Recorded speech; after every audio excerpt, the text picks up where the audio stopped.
जय सच्चिदानंद। एक समाचार सांभળી एक तरफ खुशी पण થઈ અને એક તરફ દુઃખ પણ થયું।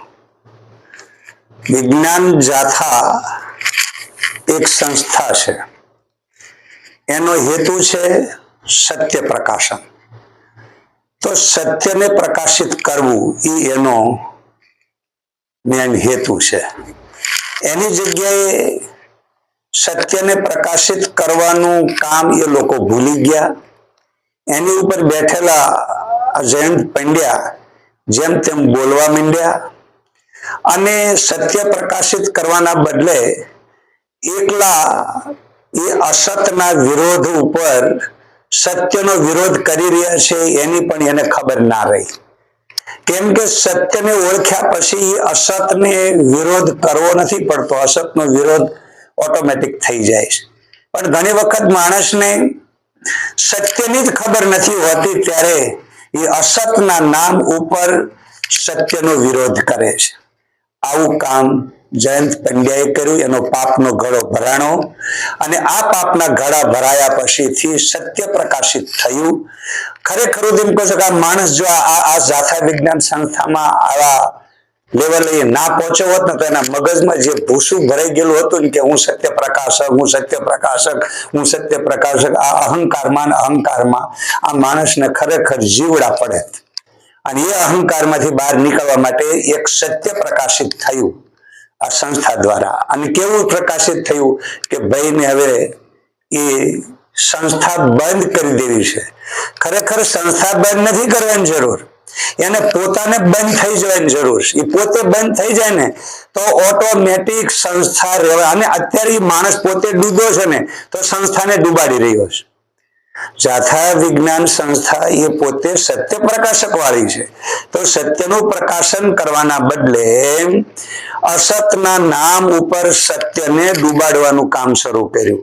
એટલે માણસને આજે ખુદને એ મટી જવાનો વારો આવ્યો અને પોતે મરવા જઈ રહ્યો છે। અર્થાત એનો અહંકાર જ્યારે ચારો તરફથી ગવાયો છે ત્યારે સત્ય કોઈ દિવસ હારતું નથી। આ માણસ હાર્યો છે તો એનો અહંકાર હાર્યો છે, જાથા વિજ્ઞાન સંસ્થા હારી નથી। એટલે એ સંસ્થાની અંદર એ માણસની જગ્યાએ કોઈ બીજો સત્ય પ્રકાશક વાળો આવી જાય તો ઓટોમેટિક પાછું આ જગતગુરુ શંકરાચાર્ય જે પરંપરામાં અસતનો ચારો તરફ ફેલાવો થયો અને અસતને સત માની બેઠેલા લોકોની ઉપર શંકરાચાર્ય શાસ્ત્રાર્થ કર્યો। એમાં 6 પ્રમાણ લીધા અને 6 પ્રમાણથી વસ્તુ પ્રમાણિત કરી બતાવી અને એ પ્રમાણિત કરેલી સત્ય પ્રકાશિત વાત આજ પણ જગતગુરુ શંકરાચાર્યની પરંપરા એટલી પવિત્ર છે। એની ગાદી ઉપર બેઠેલા અત્યારે બીજા બધા ઘણા એવા પંડ્યા જેવા જેમ તેમ બોલવા માંડ્યા છે, એટલે શંકરાચાર્યનું નામ પણ બોલવા માંડ્યા છે। એટલે વ્યક્તિ ખરાબ હોય છે, એને પદ ઉપર બેઠેલો માણા ખરાબ હોય છે અને એની યોગ્યતા નથી, એનામાં એવી ઓકાત નથી, એનામાં એવી કોઈ પણ પ્રકારની લાયકાત નથી, છતાં પણ માણસ હું શંકરાચાર્ય એટલે ભાઈ તું ગધેડા ઉપર બેસને તોય સારો લાગતો નથી, એના બદલે આવી ગાદી ઉપર બેન શું કામ તારી હાથે કરીને આ બુદ્ધિનું પ્રદર્શન કરે છે। પણ ઘણા લોકો પોતાની બુદ્ધિનું પ્રદર્શન કરતા હોય છે। તો જગતગુરુ શંકરાચાર્ય આજથી 1200 વર્ષ પહેલા જયારે થયા ત્યારે આ જ રીતે દેશની અંદર ભ્રાંતિ ફેલાયેલી હતી। અધર્મને ધર્મ માનવો અને દેવ નહીં અને દેવ માનવા, અને જે પ્રકારે અત્યારે કડીકાલ કલિયુગમાં વાતાવરણ ખરેખર ચારો તરફ ફાટી નીકળ્યું છે એવું જ વાતાવરણ જગતગુરુ શંકરાચાર્યના સમયમાં કર્મની સાથે માણસ આવા જ અંધશ્રદ્ધામાં ડૂબેલો હતો અને એવા વખતે શંકરાચાર્ય શાસ્ત્રાર્થ કર્યો, જે તેની સાથે શાસ્ત્રાર્થ કરી અને એને સત્યનું ભાન કરાવ્યું। જ્યારે આ પંડ્યા શું કરે છે, સત્ય તો એની પાસે નથી, ત્યારે કોકને જઈને તમે એનો વિરોધ કરો, તમે એને બંધ કરાવો, પણ બંધ કરાવવું તો ભાઈ હારું હું એ તો બતાવો। તો એને સત્ય પ્રકાશિત કરી શક્યા નહીં. હા, એને એમ કીધું કે તમે લૂંટો છો. ભાઈ લૂંટો છો, લૂંટાય છે. હવે લૂંટાવા વાળો લૂંટાતો હોય, લૂંટવા વાળો લૂંટતો હતી. બેની વચ્ચે આજે તું હરેરીને થાકીને બેહી ગયો. તો જે પંડ્યા અત્યારે હરેરી ગયા અને હવે સાના માના બેહી ગયા છે. તો આ વસ્તુ એની બુદ્ધિનું પ્રદર્શન કરે છે. એક તરફી એની આ વિચારધારા કેવલ અસતનો વિરોધ કરતા કરતા એને સત્યનો વિરોધ કર્યો, એટલે આજે એની આ ભૂંડી દશા થઈ છે. ખરેખર સનાતન સત્ય ખુદ આ પંડ્યા જાણતો નથી, અને જગતગુરુ શંકરાચાર્ય પોતે સત્યને જાણ્યું. ઉપનિષદનો એમણે અભ્યાસ કર્યો, શાસ્ત્રાર્થ દ્વારા સનાતન સત્ય સમજાવ્યું. તો એમાં 6 પ્રમાણ બતાવ્યા. આ જયંત પંડ્યાને પૂછી જોજો કે 6 પ્રમાણ કયા સત્યને પ્રકાશિત કરવાના, એને ખબર નહીં હોય અને સોટી પડ્યો છે તમે. તો એને સનાતન ધર્મનો સત્યનો વિરોધ કર્યો, પણ બીજા વિધર્મીઓ જે છે એનો વિરોધ ક્યારેય ના કર્યો. એને પૂછી જો કે તે ક્યારેય બ્રહ્માકુમારી વાળાનો કેમ વિરોધ ના કર્યો.